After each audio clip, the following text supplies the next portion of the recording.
प्यारे बच्चों, नमस्कार। दिवाली की बहुत सारी शुभकामनाएं।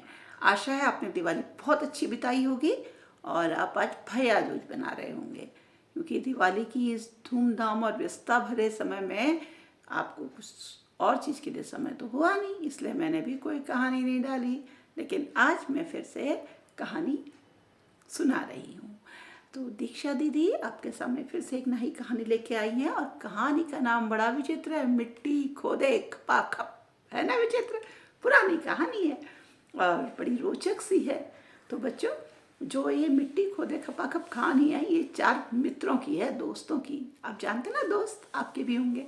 तो बच्चों, 4 दोस्त हुआ करते थे।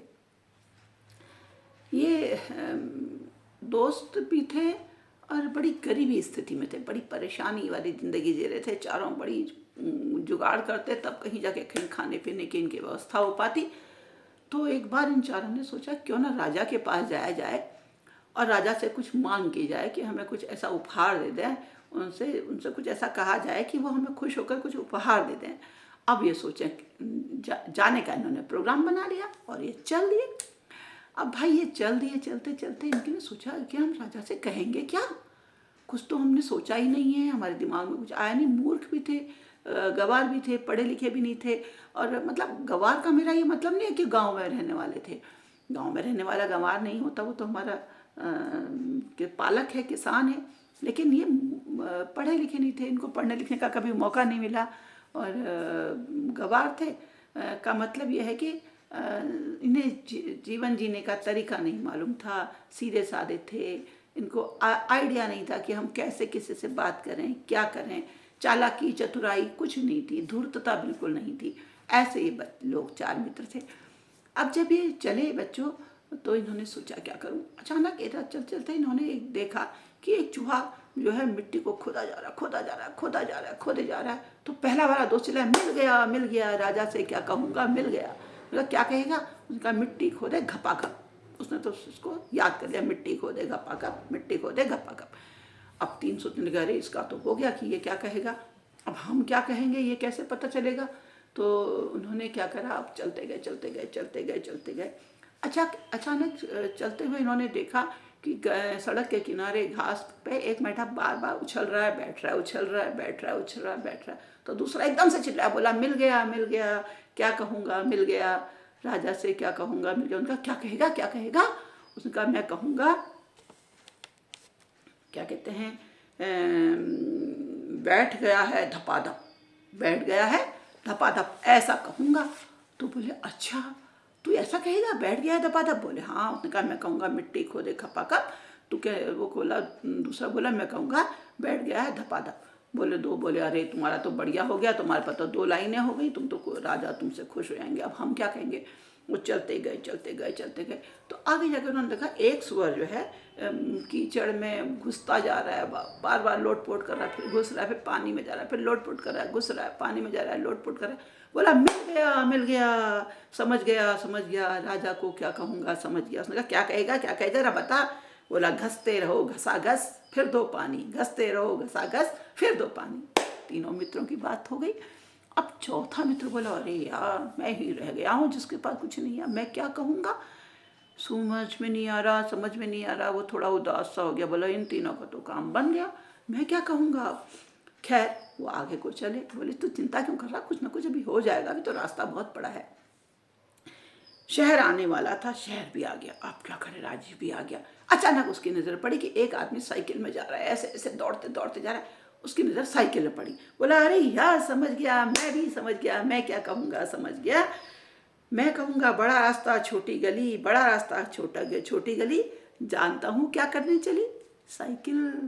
बोला मैं साइकिल को देख के समझ पाया हूँ, ऐसा कहूँगा बड़ा रास्ता छोटी गली, जानता हूँ क्या करने चली। चारों ने अपनी अपनी लाइन बार बार रटी। बोला, पहला बोला मिट्टी खोदे घपाघप, दूसरा बोला बैठ गया है धपाधप, तीसरा बोला घसते रहो घसा घस, फिर दो पानी, और चौथा बोला जानता हूँ बड़ा रास्ता छोटी गली, क्या करना, जानता हूँ क्या करने चली। ऐसा उन चोरों ने याद किया, लेकिन बोले अरे कहीं हम भूल ना जाएं। रास्ते में कोई उनको व्यक्ति मिला। उन्होंने कहा भैया, चाचा जी एक काम है, हमें लिखना पढ़ना नहीं आता, हमारी 4 लाइनें कागज़ में लिख दो। उसने कहा कि ठीक है, क्या क्या करोगे? उन्होंने कहा पहले वाले ने बोला माटी खोदे घपाघप। दूसरी लाइन दूसरे ने बोली कि बैठ गया है धपाधप। तीसरे ने बोला घसते रहो घसाघस फिर दो पानी। चौथे ने बोला बड़ा रास्ता छोटी गली जानता हूँ क्या करने चली। उन्होंने चारों लाइनें लिखवा ली। बोले कहीं हम भूल गए तो हमारे काम आएंगी।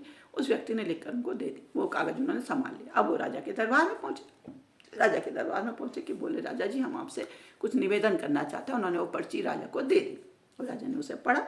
मिट्टी खोदे घपाघप बैठ गया है धपाधप, है ना, घसते रहो घसाघस फिर दो पानी, बड़ा रास्ता छोटी गली जानता हूँ क्या करने चली। एक दो बार पढ़ा बोला क्या है, कुछ समझ में राजा के आया नहीं। उनको भी लगा कि ये तो कुछ रिएक्ट ही नहीं कर रहा है, कुछ उसका प्रभाव ही नहीं दिख रहा है राजा के चेहरे पे, और जो कहीं कुछ कह ना दे डर के मारे वहाँ से चल दिए। और इन्होंने कहा कुछ मिलना जुलना तो है नहीं, इसलिए वो राजा के दरबार से बाहर आ गए। अब क्या हुआ, राजा के दिमाग में तो वो घूम रहा था।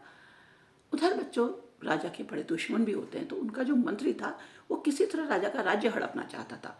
उसने एक सिपाही से मेल गांठ कर ली और कोषाध्यक्ष से साठगांठ कर ली, है ना, जो कोतवाल था उससे साठगांठ कर ली, और कुछ चोरों से कुछ उनसे साठगांठ कर ली। और कहा कि अब ऐसा, उन्होंने कहा कि रात के समय तुम ऐसे जाना और सेंध लगाना खोदना, और ये कोषागार ऐसे जो कोषागार है वो उसका रास्ता तुम्हें कोतवाल बता देगा, फिर उससे उसने कोषाध्यक्ष बता देगा, और कोषाध्यक्ष वो खजाना खोल करके इसने सोचा कि हम बिल बांट के हिसाब कर लेंगे, और उसने कोषाध्यक्ष को पटा दिया था कैसा करेंगे। अब रात हुई, राजा बड़ी परेशान, राजा अपने कमरे में उसे पढ़ता रहे। अचानक वो उन कागजों को उसको लाइनें याद हो गई। तो थोड़ा सा वो महल के बाहर उसने सोचा मैं घूम आऊँ ना, राजा तो वेश बदल के घूमते हैं। राजा ऐसे निकल के बाहर को आया, तो उस समय वहाँ पर वो जो आदमी मंत्री ने सेंध लगाने के लिए रखे थे वो खोद रहे थे मिट्टी। और राजा बड़े मन में सोचे क्या मतलब होगा, मिट्टी खोदे घपाघप, मिट्टी खोदे घपाघप। इतनी जोर से राजा ने ऐसे ही कहा क्योंकि उसका ध्यान केवल उसमें लाइन में था, मिट्टी खोदे घपाघप। एकदम से चोरों ने सुना, उन्होंने कहा है ये क्या हुआ। मंत्री भी छुपा हुआ था, मंत्री ने भी सुना मिट्टी खोदे घपाघप क्या कह रहा है राजा। चोर तो डर लगे, उनको लगा कि राजा को हमारी बात पता लगी, राजा की आवाज़ तो सब पहचानते थे, और वो चुपचाप से वहाँ से खिसकने लगे। मंत्री ने भी सुना, चोरों ने जाकर मंत्री से कहा कि राजा को तो पता लग गया कि हम सेंध लगा रहे हैं, वो कह रहे हैं मिट्टी खोदे घपाघप, मिट्टी खोदे घपाघप, अब तो हमें सजा मिलनी है। मंत्री ने ये सोच करके कि कहीं सच में अंदर न चले जाए राजा, और वो एकदम से कोतवाल के पास गया, बोला कि कोषागार अध्यक्ष के पास गया, बोला कि तुम इनको कुछ वो मत करो, ऐसे ही। और राजा के भी दिमाग में ऐसे ही आया, बोला चलो, इन्होंने देखा कि अभी ये लोग घूम रहे हैं, उन्होंने कहा मंत्री जी ऐसे कैसे घूम रहे हो। उन्होंने कहा बस जरा कोषाध्यक्ष मैं कोषागार की रखवाली के लिए मैं और कोतवाल कोषाध्यक्ष और कोतवाल हम उनकी देखभाल कर रहे हैं। तो अब वहाँ पर क्या हुआ कि चोर जो थे उसके बाद वो घपाघप करने के बाद खोदने के बाद डर गए तो बैठ गए। अब फिर राजा फिर ऐसे ही बोल बैठा, मिट्टी खोदे घपाघप बैठ गया है धपाधप। अब मंत्री के कान में कोतवाल, मंत्री और कोषाध्यक्ष के दिमाग में आया, अच्छा ये कुछ समझ रहे हैं बैठ गया है धपाधप, मतलब ये समझ गए हैं राजा कि ये खोद करके रास्ते में चुपचाप बैठ गया है, अब इसने खोदने का काम बंद कर दिया, अब तो ये हम पकड़ में आ गए, ऐसा सोच लिया इन्होंने। और इन्होंने क्या करा कि अब मैं क्या करूं समझ में नहीं आया। चारों चिंतित से इन्होंने कोषागार लूटने का प्रोग्राम खत्म करा, और राजा ने कहा कि वहाँ कोई चोर हैं, चोरों को कोतवाल ने जल्दी से मंत्री के ने पकड़ लिया ताकि राजा ये समझ जाए कि जो सेंध खोदी जा रही थी उन चोरों को इन्होंने पकड़ लिया और ये निर्दोष हैं। चलो ठीक हो गया। अब अगले दिन राजा अपने महल में गए तो उनका नाई उनको उन्होंने सेट कर रखा था कि जब राजा की दाढ़ी बनाएगा अपना उस तरह जो है बड़ा तेज रखना, ऐसे उसकी गले की नस काट देना, राजा मर जाएगा तो मैं राजा बन जाऊंगा, फिर तुमको बड़ा पद दे दूंगा। अब नाई राजा की दाढ़ी हजामत करने आया, दाढ़ी बाल बनाने आया, तो उसने अपने जो उस तरह को तो ऐसे धार ली और ऐसे पानी धार ली तो राजा के दिमाग में तो वही, राजा को तो कुछ और ही ध्यान था। वो फिर से बोला मिट्टी खोदे घपाघप बैठ गया है धपाधप। तीसरी लाइन उन्होंने जरा जोर से बोल दी है, घसते रहो घसाघस फिर दो पानी, घसते रहो घसाघस। नाई ने सुना, उसने कहा, "हैं, राजा को पता लग गया कि मैं घसाघस कर रहा हूँ, क्यों कर रहा हूँ? फिर दो पानी कह रहे हैं ये तो।"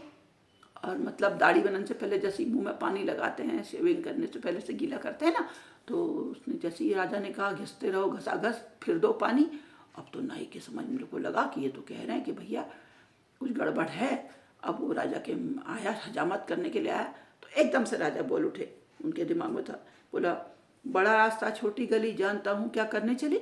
बड़ा रास्ता छोटी गली, जानता हूँ क्या करने चली।" नाई ने सुना, नाई ने तो छोड़ा उस तरह फेंका और सीधे मंत्री के पास गया, बोला, "मंत्री जी, मंत्री जी।" उन्होंने कहा, "मैं क्या कर सकता हूँ, जा भाग।" फिर राजा के पास आया वापस, बोला, "महाराज मुझे माफ़ कर दो, मैं इसमें बिल्कुल गुनहगार नहीं हूँ, मैंने कोई योजना नहीं बनाई, मैं आपको मारने आया तो था, लेकिन मैं मंत्री जी के कहने पर आया था, और मुझे कोतवाल जी ने कहा था कि वो मुझे बचा लेंगे, इसलिए मैं आपके पास आया था, मुझे हाथ जोड़ता हूँ, मेरी कोई गलती नहीं है, मेरे छोटे छोटे बच्चे हैं, मुझे बचा लो, मुझे बचा लो।"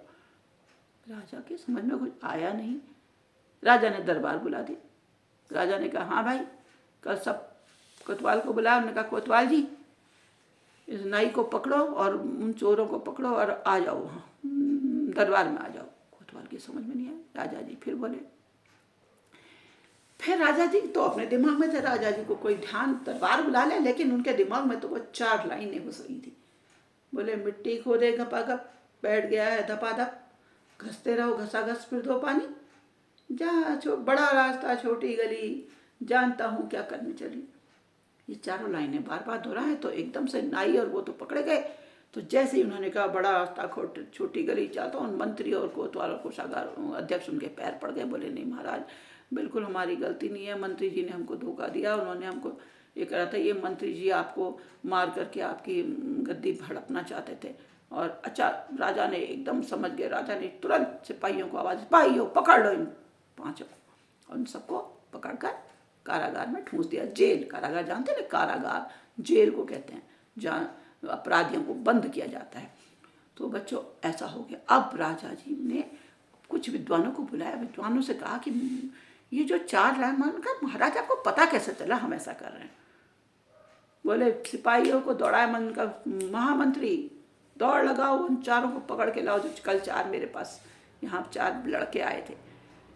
हाँ, अब राजा ने कहा क्या करें। राजा इधर तो दौड़े, सब राजा ने अपने आदमी भी, मंत्रियों ने, महामंत्रियों ने, सब ने अपने अपने आदमी दौड़ा दिए। एक मंत्री तो जो उनकी चालाकी में था वो तो फंस गया था, तो अपराध के कारण कारागार में था। बाकी उनके जो विश्वास पात्र थे उन्होंने अपने आदमी सब तरफ लगा दिए और वो पकड़ लाए। इन 4 को पकड़ना क्या दूर, वहीं थे, पकड़ के लाए। तो राजा के पास आए, बोले, अरे, राजा ने उनका बड़ा सम्मान किया। बोले, "आपने तो मुझे जीवन दे दिया, जीवन दान दे दिया, मेरे राज्य को बचा लिया। आप इतने विद्वान अभी तक कहाँ थे, क्या कर रहे थे, क्या?" उन्होंने कहा, "महाराज, हम तो कुछ भी नहीं थे, हम बड़ी दुखी जीवन बिता रहे थे, हम तो सोच रहे थे आपको किस तरह खुश करके थोड़ा उपहार पालें, मगर आप तो हमारे इन 4 पंक्तियों को हमने किसी तरह से लिखा था, किसी से लिखवाया था, ना हम पढ़ना जानते, ना हम लिखना जानते, ना हमको बड़ों से कैसे बात करनी है ये आता है, हम तो बस आपसे थोड़ा सा उपहार पाने की उम्मीद में ये 4 लाइनें लिखवा लाए थे किसी व्यक्ति से।" महाराज बोले, "डरो मत, आपने तो मेरा जीवन बचाया, मेरा राज्य बचाया, आप तो मेरे लिए बड़े पूजनीय हैं, आदरणीय हैं।" उन्होंने कहा, "आपको सबको एक एक गांव इनाम में दे दिया जाए और इनके रहने खाने की सारी व्यवस्था बढ़िया कर दी जाए। आज से मेरे मुख्य रहेंगे, मेरे विश्वास पात्र रहेंगे।" और बच्चों, उनकी इन 4 पंक्तियों ने जिनकी जो राजा की तब समझ में नहीं आई थी, और बाद में उन्होंने उसको उनके कहने पर महसूस किया, लेकिन उनके जीवन में उसने जादू का काम किया। उनके जीवन को भी बचाया, साथ ही राज्य को भी बचाया, राजगद्दी को बचाया, और उन 4 का जीवन अच्छा, सरल, सुंदर हो गया, संघर्ष रहित हो गया। संघर्ष रहित तो बहुत ही कम होता है जीवन, चाहे कितना ही आपके पास हो जाए, संघर्ष तो आपको करना ही है। पैसा नहीं है तो पैसा कमाने के लिए संघर्ष करना है, पैसा ज़्यादा है तो उसे बचाने के लिए संघर्ष करना है। संघर्ष तो जीवन की जरूरी आवश्यकता जिसे कहते हैं ना, वो है। तो बच्चों, ये कहानी यहीं पर ख़त्म हुई, और आप मुझे बताएंगे ये कहानी आपको कैसी लगी, आपने कैसा महसूस किया, आपको आनंद आया या नहीं। मुझे तो सुनाने में ही बहुत आनंद आया, और आप इसको मेरे हाव भाव से देख सकते कि मुझे कितना मज़ा आ रहा था इस कहानी को सुनाने में। तो आशा करती हूँ आपको सुनने में मज़ा आया होगा। तो आप मुझे मेरे कमेंट बॉक्स में ज़रूर लिखें। आप लोग बहुत ही कम कमेंट करते हैं, आपको या तो सुनते नहीं हैं या फुर्सत नहीं हो सकता है, काम बहुत है, पढ़ाई का समय है बच्चों। तो आप अपने माता पिता को भी सुना सकते हैं, अपने भाई बहनों को सुना सकते हैं, अपने दोस्तों को, साथियों को सुना सकते हैं। मेरे चैनल को अगर सब्सक्राइब नहीं किया है तो आप सब्सक्राइब कर सकते हैं, शेयर कर सकते हैं, ताकि इन कहानियों को दूसरे बच्चे भी सुन सकें। जिन्होंने बचपन में ये कहानियाँ सुनी होंगी, इनको दोबारा सुनने में ज़रूर आनंद आएगा, और जिन्होंने मुझसे बचपन में कहानियाँ सुनी हैं तो उन्हें मेरी याद भी आएगी और उन्हें ये कहानियाँ दोबारा उस जीवन के उस समय में ले जाएंगी, उनकी यादों में ले जाएंगी। तो अब मैं इन कहानी के साथ मैं इस कहानी को समाप्त करती हूँ, इस चर्चा को यहीं पर, इस बातचीत को, और एक नई कहानी लेकर जल्दी ही उपस्थित होंगी। तब तक के लिए आपसे विदा, धन्यवाद, नमस्कार और भाई दूज की असीम शुभकामनाएं।